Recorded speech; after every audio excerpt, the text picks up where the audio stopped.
Go. All right. Hello, everybody. Welcome to another chat in our creator series. In case you're wondering who I am, my name is Antonio Bryce. I am the creator of the comic book series Brand, which is currently on Indiegogo. We have raised over $55,000, and I have another special guest here. I am a huge fan of this young lady's work, and without further ado, Miss Ann Nocenti, how are you doing, dear? Hello, humans. Virtual humans. Yeah, trust me, they're in here. And all right. Well, I guess we should start at the beginning. How did you happen to fall into the comics business? I answered an ad. I mean, life was very different back then. Everybody went and got the Village Voice if they needed anything. An apartment, a job. The Village Voice had listings for everything, and there was a listing for a job at Marvel Comics. Just an ad in the paper. An ad in the paper, and there was this lovely lady, Dorothy, her name was, who was the head of personnel. You know, and you went in and you interviewed with her, and then she passed you on if you were not insane or incoherent or something. And I interviewed with Jim Shooter, and I got a job working with him. Jim Shooter, that name came up with Steve Englehart as well. But okay, so came up with who? With Steve Englehart when we interviewed him. So. Oh, okay, yeah. Well, Jim has a complicated, you know, what do you want to call it? He's both wonderful. He was very wonderful in terms of really believing in the Aristotelian concepts of storytelling. He was very obsessive about making sure that there was a conflict and that you followed all the Aristotelian ideals of storytelling. So, you know, I think that he brought a lot of good stuff to Marvel. Oh yeah. Steve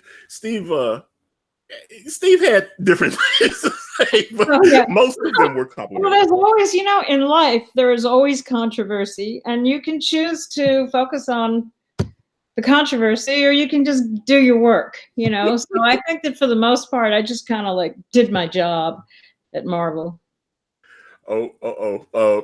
Apparently a few people in the chat are aware of I have a few happy birthday wishes in the chat already. God damn you all.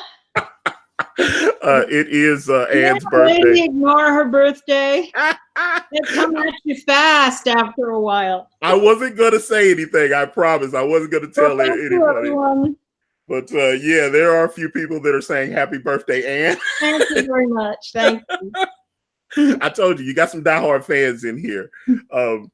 Okay, so you were editing, and I know you were working as an editor on like New Mutants and X-Men and all that stuff. How did and you also wrote Spider-Woman for a couple of issues. Is that not correct? Yeah. Okay. I mean, the Marvel bullpen back then had a really spectacular crew of editors, and the X-Men and the Mutant books were all Louise Simonson. Then she was called Wheezy or Louise Jones. She was sort of in charge of the incredibly creative output of Chris Claremont. Chris Claremont was just like endless ideas, way too many ideas that you could really handle. That's why he could write so many books, because so I was a Wheezy's assistant, and I just watched her style and then kind of became a clone of Wheezy when she left and I inherited the books. I just tried to be Wheezy, which was she taught me a lot. She taught me how to take all those thousands of ideas that Chris would have and just basically say, that's a good one, that's a good one. Maybe we won't go there, you know, and sort of like pick and choose. Okay. So,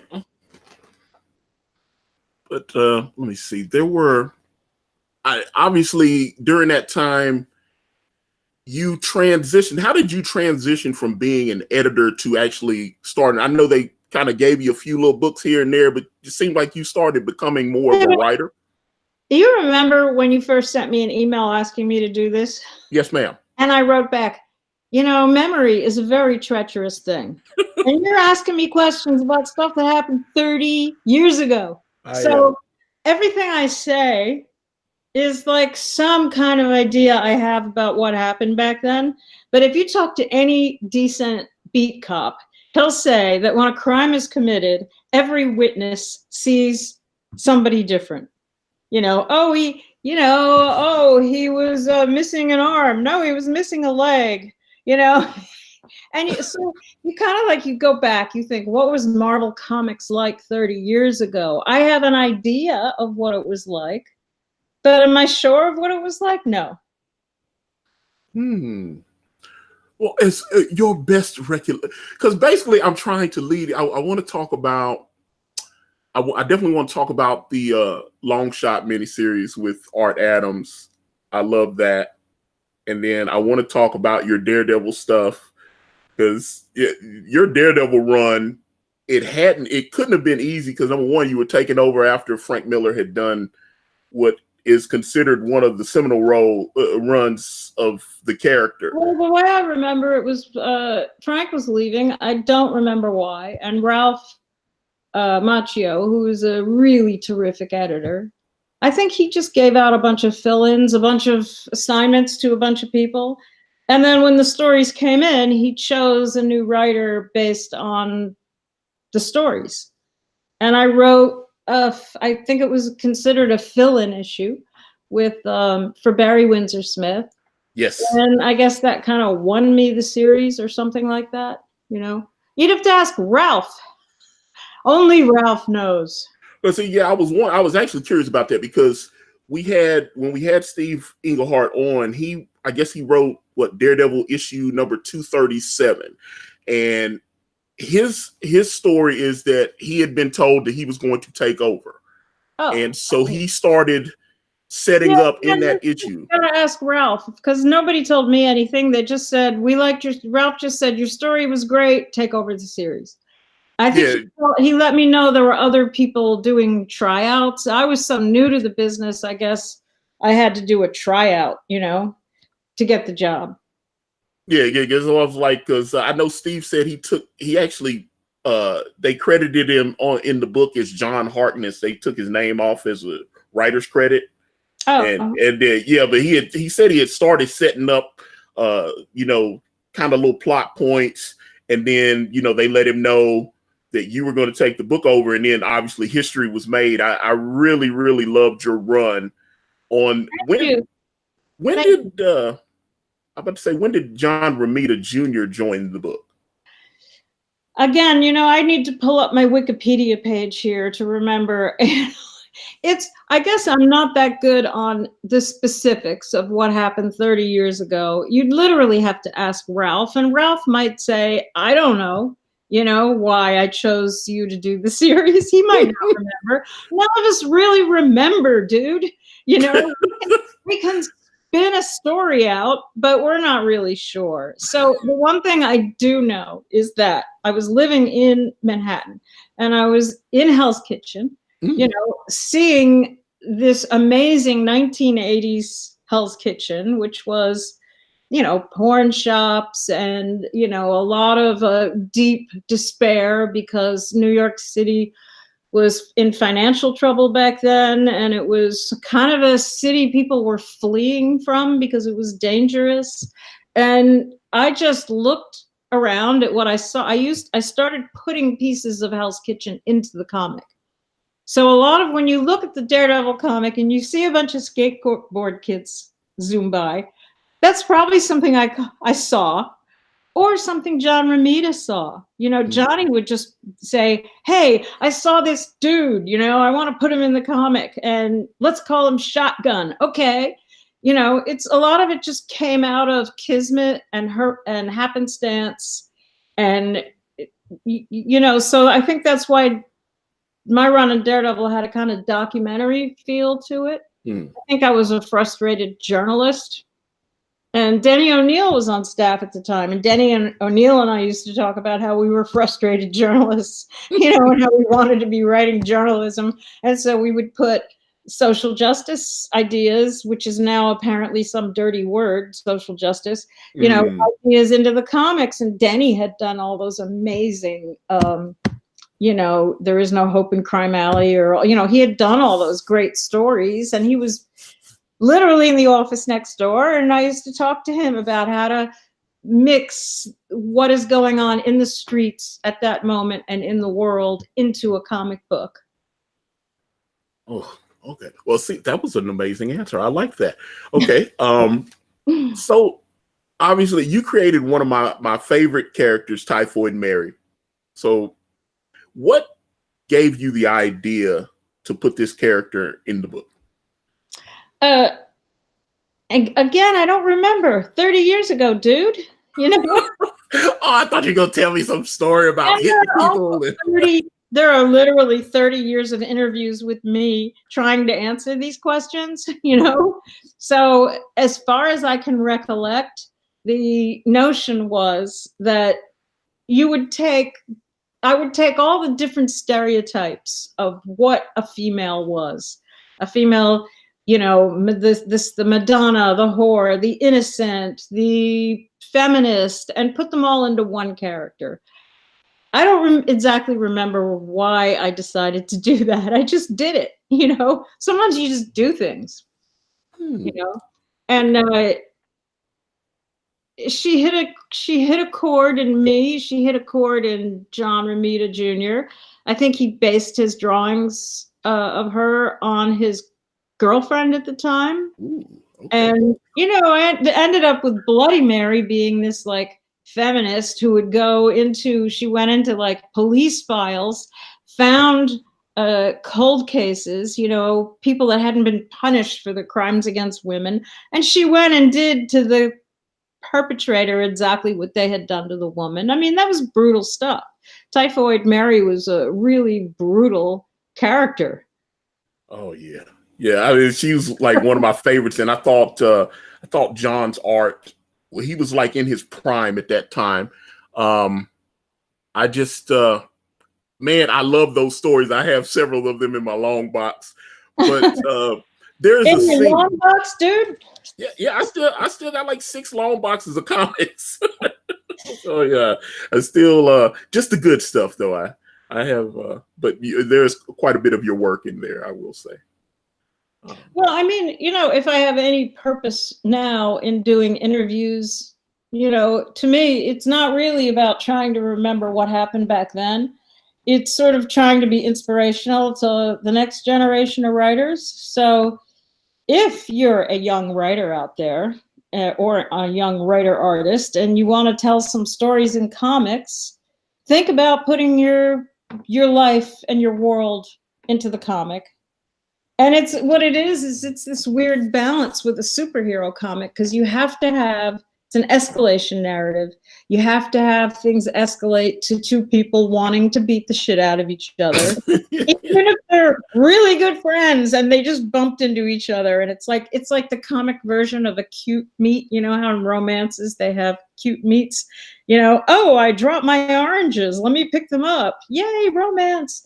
You know, I mean, you can do that in a comic too, with 2 characters that normally would get along, so that you can escalate to a fight. But somehow in there, with either secondary characters or a background, you can get your own life in there. And writing becomes easier if you're putting something in there that you're passionate about. Well, let me tell you, there was a scene that you wrote that I loved.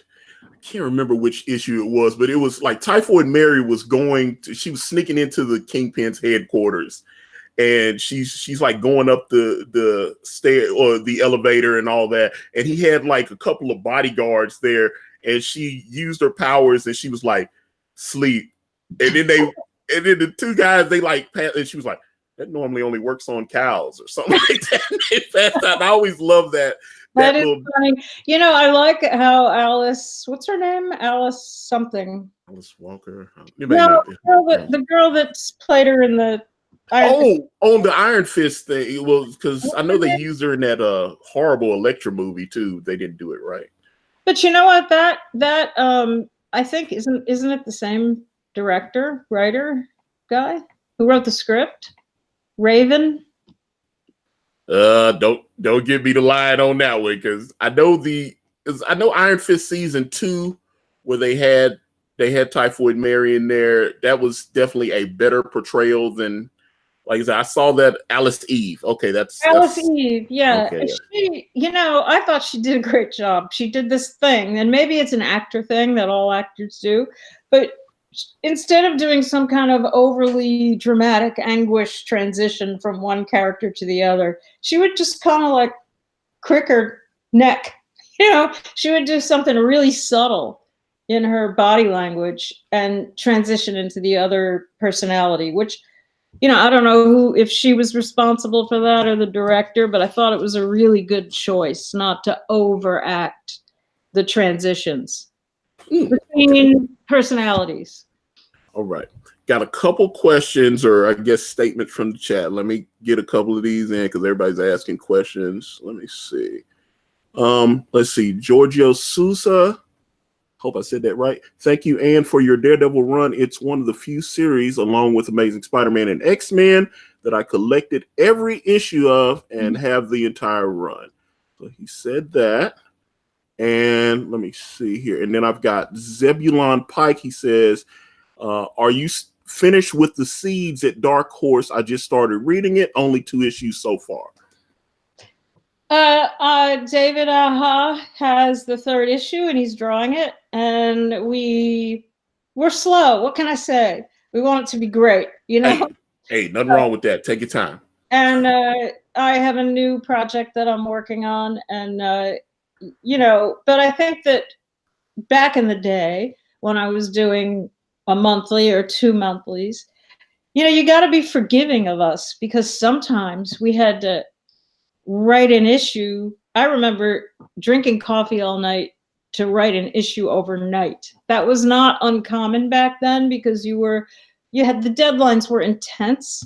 If the artist was late, sometimes you'd have to just take all the pages and write them overnight. So one of the things we're doing with the Seeds is that we're taking our time. And it might be the first time I've ever gotten a chance to take my time.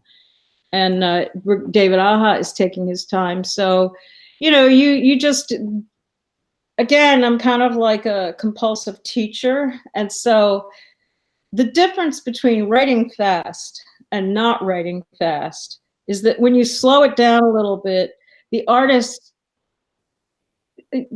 ideas from the artist come in, and you also let your unconscious bring something to it. You go to sleep, you wake up, you have ideas, you take notes.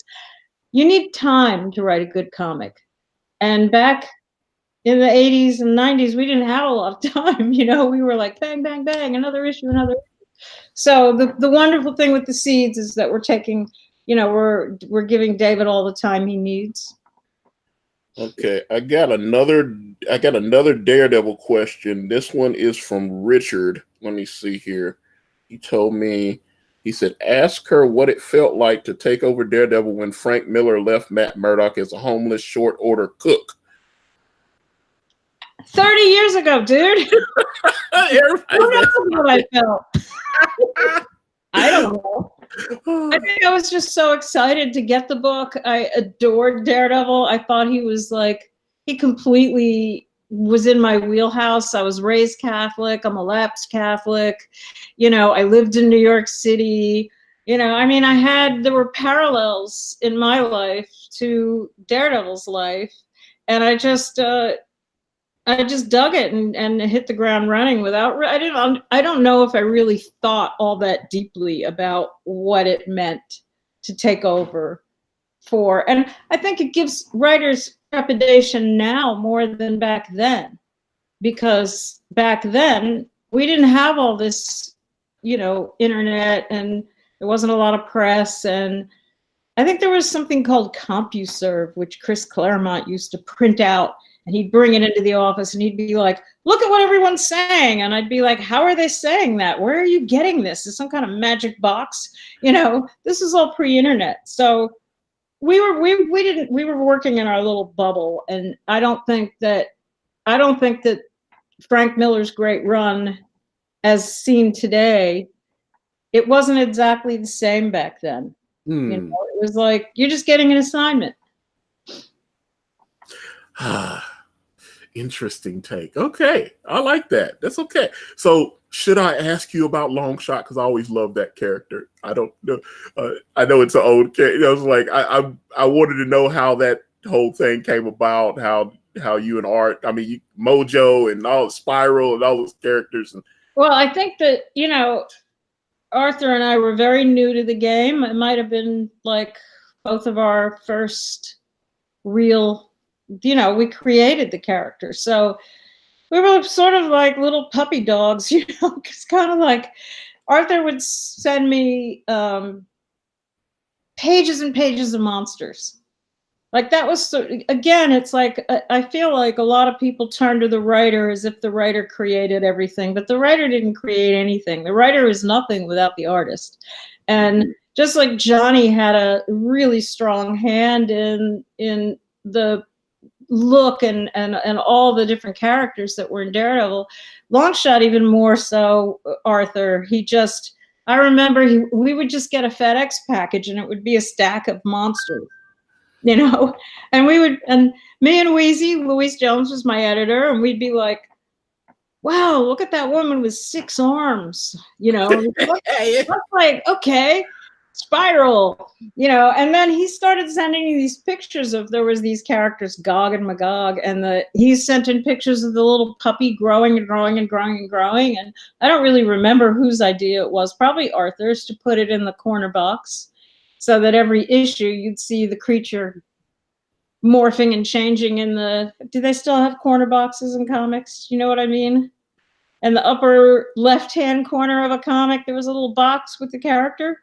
Are you talking about where they would put like the UPC label and all that stuff? Yeah, he started having the little creature get changing in the corner box. Because like, I think on the newsstand edition, the direct edition would have the little, because I used to hear Todd McFarlane talk about when he would draw like little Spider-Mans in there and stuff. Yeah.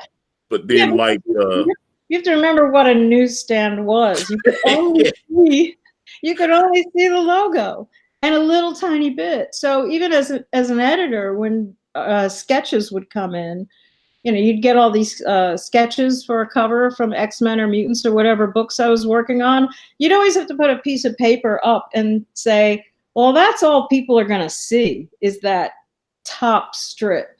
So let's make something exciting happening up there. You know, it's a completely different world.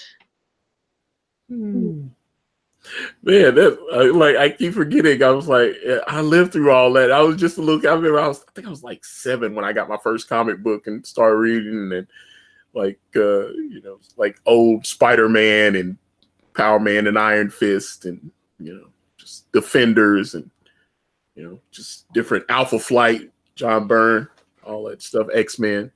It's like, so I was. Yeah, I mean, all that stuff is fun. Like, didn't John Byrne do a entire issue where it was in the snow, and so he didn't have to draw much?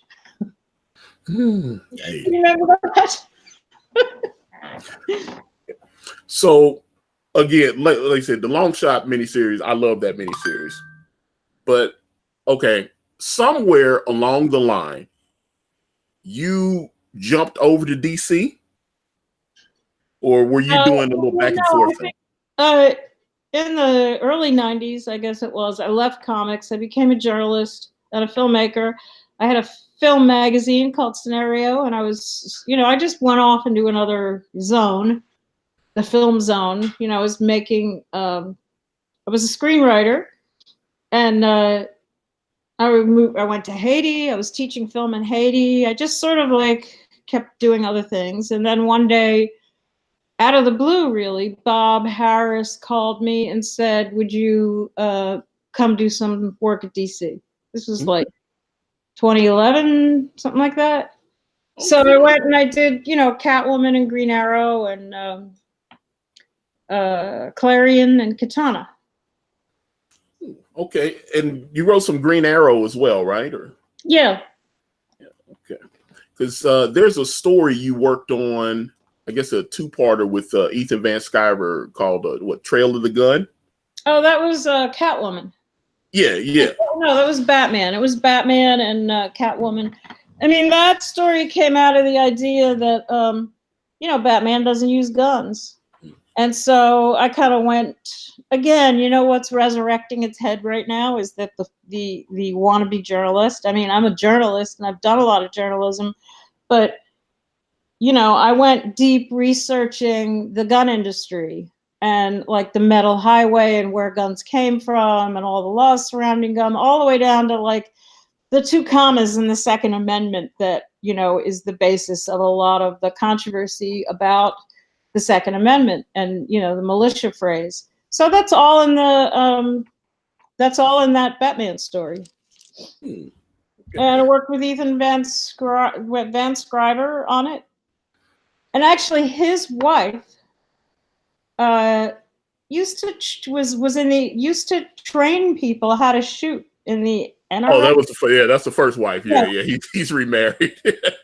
Okay. He's a buddy of mine. That's why I was like, he's a buddy of mine. I ran into him at a convention and he was like, my wife was really into this comic, Yeah, I know his wife she worked at she did like gun safety and stuff like that. But that's but he's talked about that book a few times with all the detail. Like you look at the art in it, the pages, the amount of time that he put into every page. It was like insane amount of details, which maybe he was trying to impress his wife.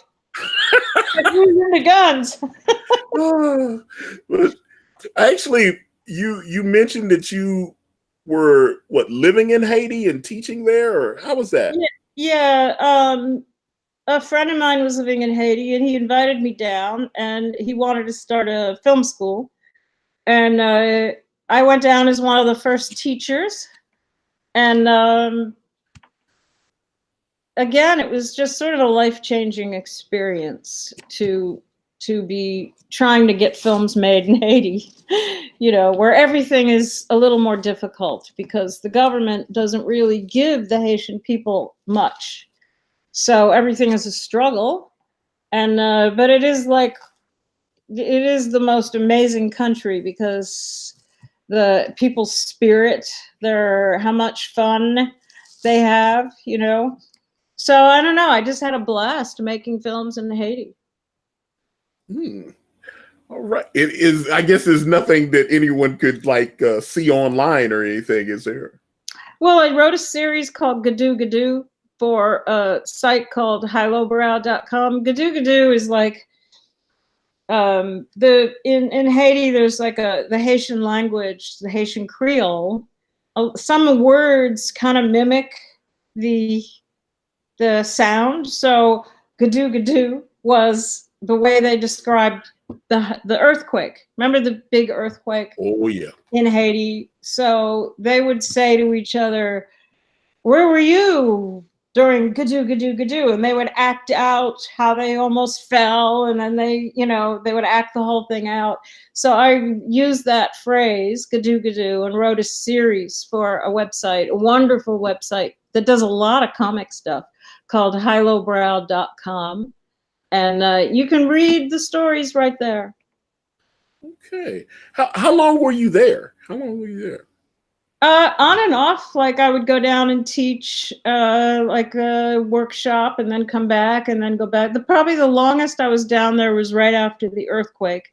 Then I stayed for 5 months because we had a lot of stories to tell back then. It was important to get the stories out from a Haitian point of view rather than from a US or European film crew point of view. Okay. So let's see. There's about 100 people in this chat. The questions are going by so fast. I'm trying to get everybody's. Pick a good one. Give me a good one. All right. So more questions. Let's see. And quit asking about Daredevil because I keep seeing Daredevil stuff. That's okay. I was like, okay. Well, I don't want to, because I was like, doesn't anybody read my new comic Seeds? I can talk about that. Well, yeah. Well, okay. Well, let's talk about Seeds because we had a couple of questions for that. We talked about that earlier, but let's actually talk about Seeds. So, how did you come up with that, and And let's get in. I had done an actually how can we get rid of Daredevil, because I have to bring it back to Daredevil, because I had done a short Daredevil story with David Aja. We had done it was a bullseye story, and it was super fun to work with him. So I think I had just been working on a museum exhibit about street art in Germany, and that job ended, and he had been doing a series of covers for Marvel, I think like Scarlet Witch, and we just both had a break in our schedules, and he called me and said, you know, what are you doing? And I said, well, I'll drop everything if I can work with you. Ooh. And we just started shooting ideas back and forth. And I had a bunch of obsessions, I guess you'd say. I had like the idea of a, oops, what happened there? Uh-oh. Sorry, my computer fell. So my grandfather was a farmer, and I have friends that have farms, and I was sort of working on a farm and wondering how these cute little piglets, do you really want us to eat you? You know, I started thinking about, like, you know, are they really into this relationship of being fed and fattened and eaten? And so there was that. There was climate collapse. There was the idea of an alien-human love affair. We started throwing these ideas back and forth and created this sort of near future, like the future that we do in the seeds. It could be like a couple years from now. There's been a lot of fires and floods and hurricanes, just like there is now. And things just kind of reach a little bit of a tipping point. So that's where the seeds takes place. And, you know, who doesn't want to read a comic about alien sex? Okay. Well, that is definitely something I am about to start researching. Then let me see. Okay. Okay. A couple more quick. Okay. The seeds is great. That's not a question. That's not a question, guys. All right. Who's your favorite Marvel Comics character? I sadly will have to say Daredevil. Daredevil? I spent the most time with him. It's like, you know, a good relationship. You know, I think of him with huge fondness. What can I say? I think of your run with huge fondness as well. That was I enjoyed your run so much. It was brilliant. Well, you know what's funny? I mean, each Marvel character comes with such enormous emotion. And I've done Spider-Man stories. You're doing a Spider-Man story, you get into the mood of Spider-Man, which is a very different feeling than Daredevil or one of the X-Men. And I just worked on a show. I don't know if any of your people out there heard of the Marvel Universe of Superheroes, which is a big museum show up at Mopop, Seattle right now. Okay. Anybody heard of it? Possibly, because we've got people in here from Bosnia Herzegovina. Oh. There's people all over the world here in this chat right now, and like I said, so I spent the last year working on a 80-year history of Marvel exhibition that is in Seattle right now, and it's moving to Philadelphia. And so, hang on one second. Okay.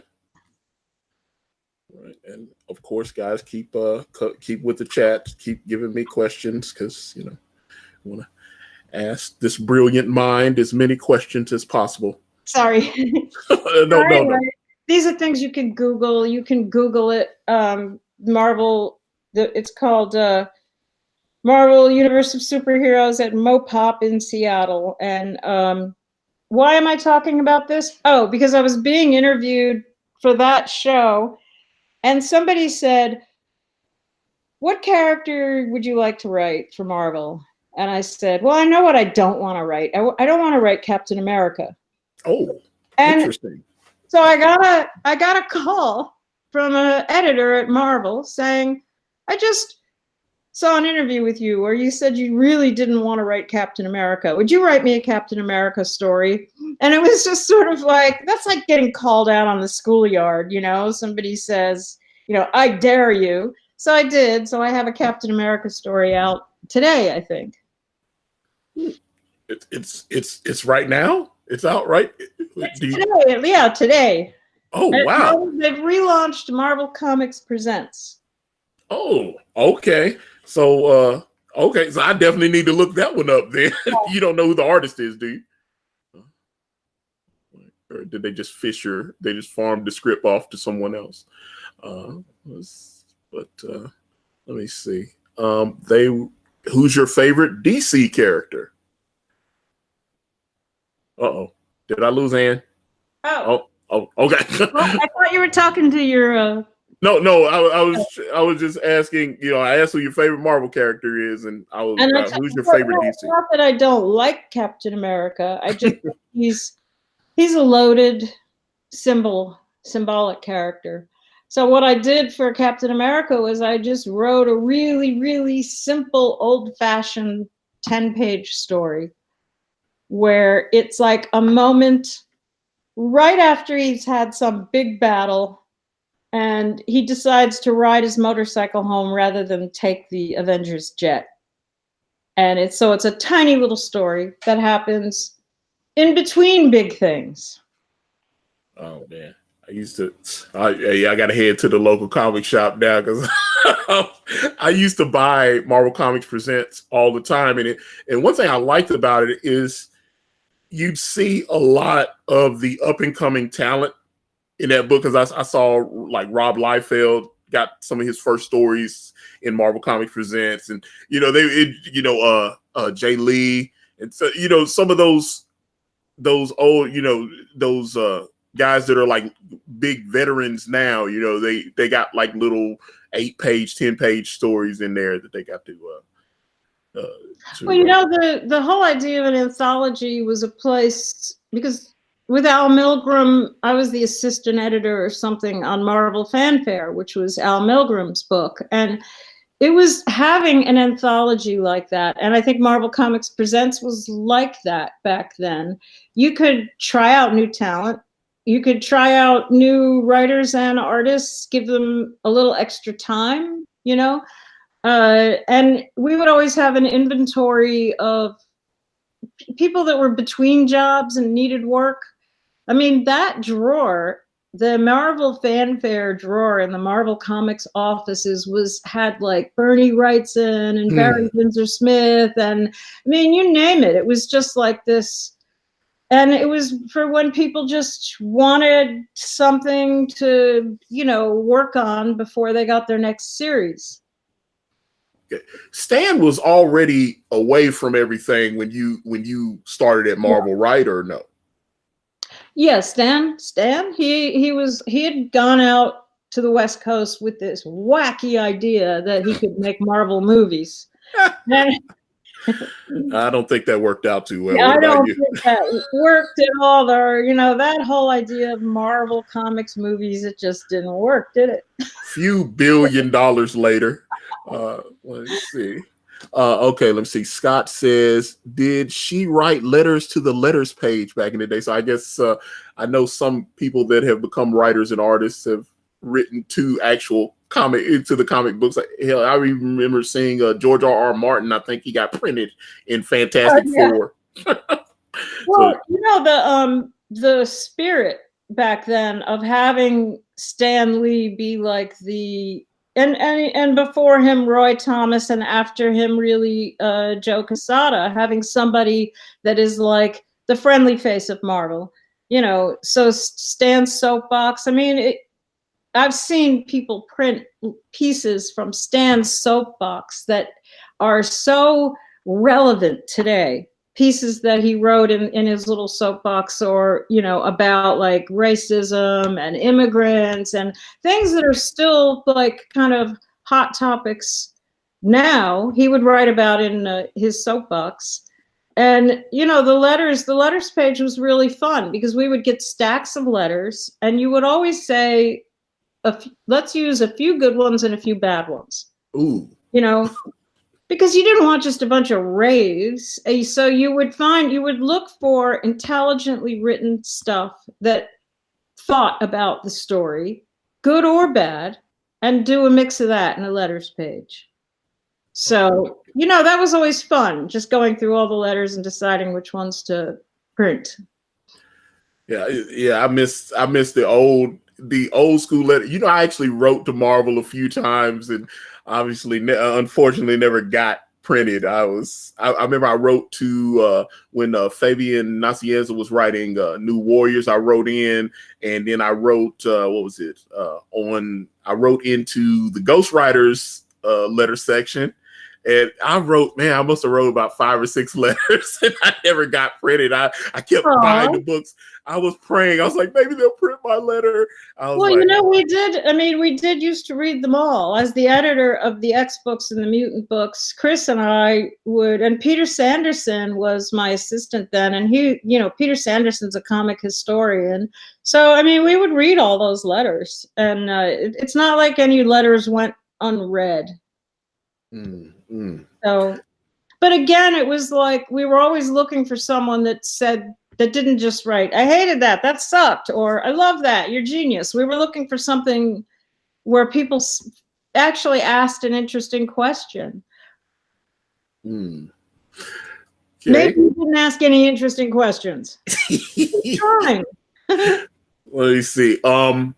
Well, there's actually I was thinking about that. I saw there was an interview with John Byrne. I think he had mentioned that he actually had written into one of the books, maybe Fantastic Four or something. He wrote in, and that Stan Lee actually wrote him back, and he actually and he's like kept it all these years or something. And I was like, I'd love to talk to John Byrne as well. It's like, around. I saw him at a convention. I was his editor on a book called The Thing.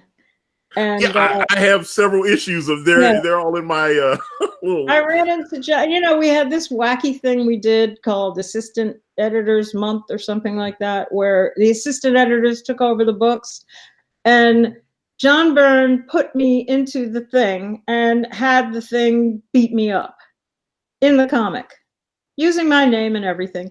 And I ran into John, I think a year ago at a convention, and I was like, hey, John, when you had The Thing beat me up, was that like a little passive aggressive? And he was like, you bet. Because I was his editor. I was cutting his words. Okay. Let me following that story, young man. Yeah, that's why I was actually the follow-up. You will see that I was following, because you actually, as I was doing my research, you were written in, or people drew you into a few Marvel comics during your time there. Yeah. I saw at least 4 or 5 issues that I saw that. Well, I think the lineage of that is Larry Hama did a little sketch of me where I basically had these like round black eyes, and I was oblivious, as I probably was back then. I was just a kid, I was probably an idiot. And he drew this little a cartoon version of me. And that kind of spiraled into Marie Severin did a little strip with me using this kind of like face that Larry Hama created. And having Marie Severin in the office, she was, probably the biggest trailblazer at Marvel Comics, being a female and doing all the, amazing cover sketches. And she did a lot of uncredited work, real unsung hero. So she ended up turning this Larry Hama cartoon into like a little strip that appeared during Assistant Editors Month. And actually, maybe the highlight of my career is doing a comic with Marie Severin. Do you remember which one it was? We did Toxic Avengers together. Oh, was that at Marvel, or was that through another company? It was at Marvel. Okay, because they used to have like the little star line, and they used to have all these different I was like, man, this. I missed old school comic shops. I spent a lot of time there when I was. Yeah, it's the only way you would find an obscure item like Marie Severin and Ann Nocenti's Toxic Avenger.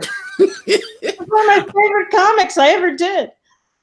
Hey, that's a beautiful thing. Okay, so we got another question. What's your favorite villain?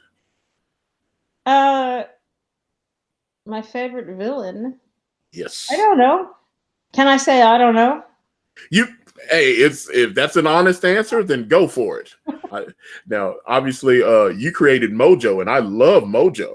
No, I mean, so you have when you create a villain, you're putting a lot of yourself into the villain. So I guess I could say Typhoid Mary, or Mojo. The villains I've created, you're putting something of yourself. But, when you get to write a famous villain, of course, it's a thrill. And getting to, I know this is controversial, but getting to work on Joker's daughter was a hoot. I saw, okay. Yeah, tell me about that, because they've kind of retreaded and retconned and did different things with that. He's got a kid, he doesn't have a kid. All I know is that Scott Snyder, who writes Batman, sent around this thing. When you do crossovers or shared universe events, there's this sense of like, do you want to play?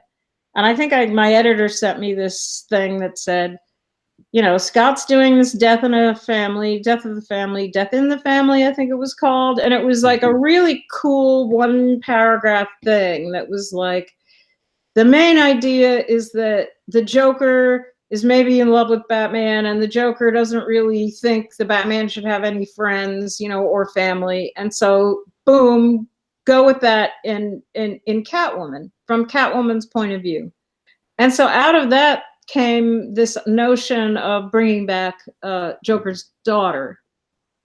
So, that was, and she basically found the Joker's face and put the Joker's face on her face. Okay, so we got okay, let me see. I got a couple more questions. Let's see here. Cam 1138, he says, I wonder what Ann thinks about recent women claiming credit for being pioneers in the comic industry, given that she and others were there decades before. Who are they talking about? Name names. I don't know.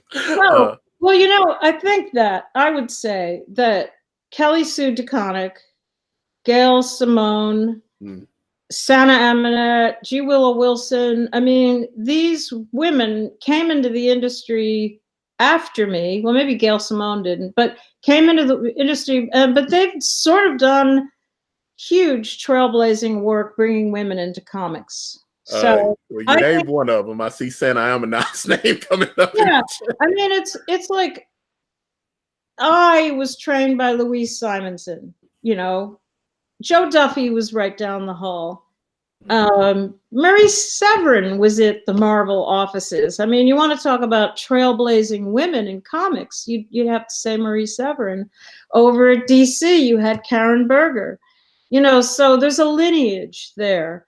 You had Trina Robbins. You had all these. So there's not.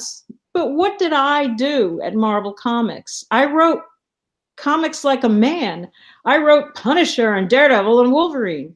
They were good though. They were amazing books. Thank you. But what I did not do? I did not try to bring in a female audience. And these young girls that are, yes, trailblazing, they're doing something that I never really attempted to do. They're bringing female readership into comics. And I reaped the rewards of that, because when I was writing Catwoman and I would go to a convention, I had lines of girls lining up at my table, not guys. And I was sort of like, whoa, when did this happen? And that you have to credit the Kelly Sue DeConnicks and the G. Willow Wilsons and the Gail Simones for bringing more women and readers into comics, which is not something I was doing back in the day. That's an interesting answer. I like that. Okay. Let's see here. Midnight in Exile asks, how does Ann approach writing? Does she start with page 1, panel 1, and see what comes out? Or is it prosaic and then finding the breakdown, etc.? Deep technical writing dive, please. Well, okay, so that is a terrific question. That's the kind of question I like. You know? Not what happened 30 years ago in Ralph Macchio's brain. I have no access to that. So somebody was giving me a definition of writing recently that really struck, was that it was like kind of like dowsing. He dows for water, which, old timers do with the stick, whether it works or not. I mean, I think you have to be a little dreamy. You have I get up in the morning, I have my coffee, and there's a certain kind of writing I do that is very structural, that is very laying a map out.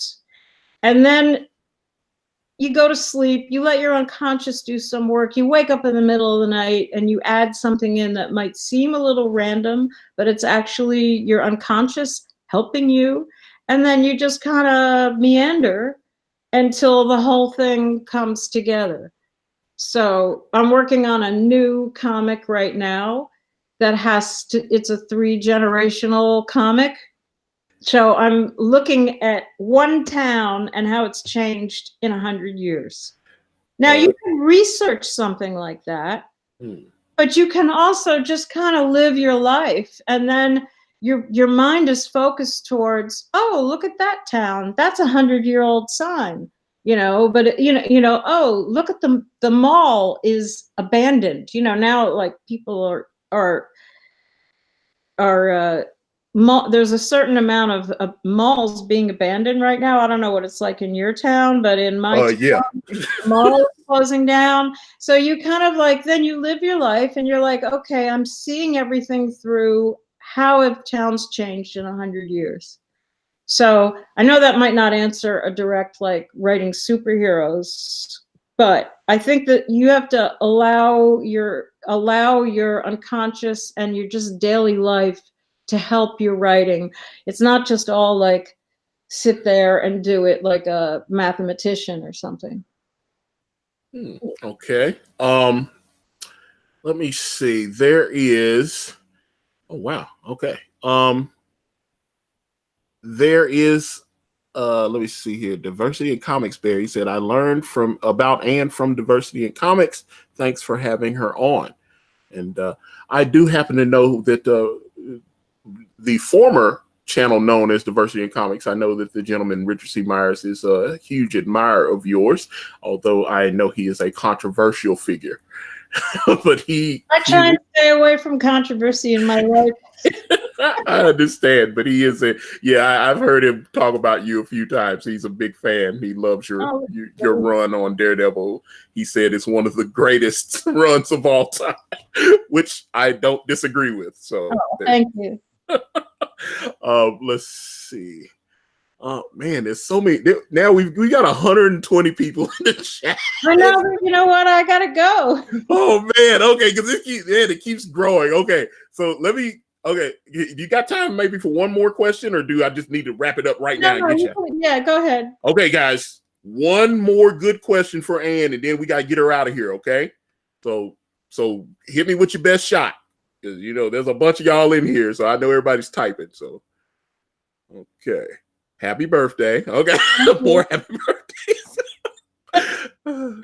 Okay.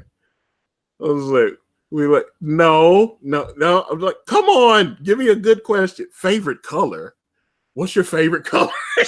God damn you. No hard question. Oh God. What makes you want to write a certain character? Okay. What makes you want to write a certain character? What's your motivation, I guess? I'm kind of if somebody gives me an assignment, I just kind of get into it. So if somebody called me tomorrow and said, I really want you to write Stupid Man, I'd get into the idea and figure out what drives Stupid Man. What makes him so goddamn stupid, Does that answer your question? There's another one that says, do you have a certain type of a time of day that you like to write in? I get up in the morning and have coffee and start working. Okay. Yeah. Okay. Time Code Mechanic says, we love you, Ann. There's a lot of we love yous and happy birthdays. Well, hopefully, maybe in a few months or something, or when you have part 3 out of the seeds, maybe you can come back and talk to us about it, because there are over 2,200 comic book fans subscribed to this channel, and trust me, with the $55,000 that I've raised on my comic book, a lot of them have been very generous. So we do have a lot of comic book readers here. Guys, I'm going to wrap this up. I definitely want to thank Ann Nocenti for joining us. Ann, is there anything you want to say before I wrap this up? Well, I want to thank you for all the love, and I want to say thanks for buying my comics, if any of you have bought them. Oh, trust me, they're saying it. I wouldn't be here without you buying my comics. All right.